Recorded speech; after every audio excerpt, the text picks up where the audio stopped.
এসো কুরআন হাদিসের আলোয়। জিলহজের 1 তারিখ থেকে 9 তারিখ পর্যন্ত এই 9 দিনই নফল রোজা রাখা। এই 9 দিনই নফল রোজা রাখা। এই 9 দিন নফল রোজা রাখা সম্পর্কিত একটা হাদিস পাওয়া যায় এবং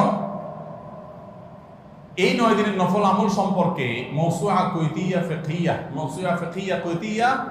কুয়েত থেকে প্রকাশিত ফিকহ বিশ্বকোষ, সেখানে বর্তমান সময়ের সবচাইতে অথেন্টিক ফতোয়ার কিতাবগুলোর মধ্যে থেকে, প্রসিদ্ধ কিতাবগুলো থেকে একটা, ফতোয়ার কিতাবগুলো থেকে মওসুআ ফিকহিয়া কুয়েতিয়া, সেখানে লেখা হয়েছে যে ইত্তাফাকাল ফুকাহা, সমস্ত ফকিহগণ এবারে একমত যে জিলহজের 1 তারিখ থেকে 9 তারিখ পর্যন্ত এই 9 দিনই রোজা রাখা মুস্তাহাব। এই 9 দিন রোজা রাখা মুস্তাহাব। বিভিন্ন বর্ণনায় এটি প্রমাণিত হয়, যদি সে বর্ণনাগুলো কোনো সনদি মুহাদ্দিসরা একটু আপত্তি তুলেছেন, কিন্তু ফুকাহা কেরাম এ ব্যাপারে রেকমেন্ড করেছেন যে এই 9 দিন রোজা রাখা মুস্তাহাব। যেহেতু জিলহজের প্রথম 10 দিনের পুরো 10 দিনই ইবাদত আল্লাহর কাছে প্রিয়, অতএব নফল আমল, রোজাও একটা নফল আমল, সেই হিসাবে রোজাটা অটোমেটিক চলে আসে। এজন্য 9 নম্বর আমল হলো জিলহজের 1 থেকে 9 তারিখ পর্যন্ত এই দিনগুলো কি করা? রোজা রাখা। স্পেশালি বিশেষভাবে আরাফার দিনে, অর্থাৎ জিলহজের 9 তারিখে রোজা রাখা। জিলহজের 9 তারিখে কি করা?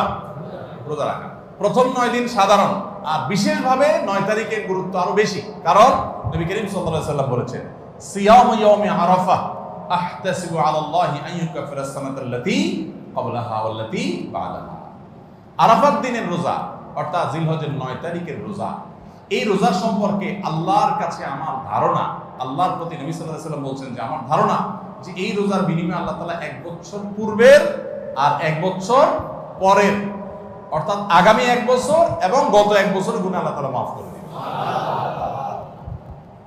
আমরা এই পর্যন্ত যত ফজিলতের কথা শুনেছি, পিছনে গুনাহ মাফ করে দিবেন, গত 1 বছর গুনাহ মাফ করে দিবেন, সারাদিন গুনাহ মাফ করে দেওয়া হবে, এরকম বিভিন্ন হাদিস আমরা শুনেছি, কিন্তু এরকম কোন হাদিস কেউ হয়তো আমরা এই হাদিস ছাড়া আরেকটা হাদিস শুনি নাই যে 1 বছর অগ্রিম গুনাহ মাফ করবেন।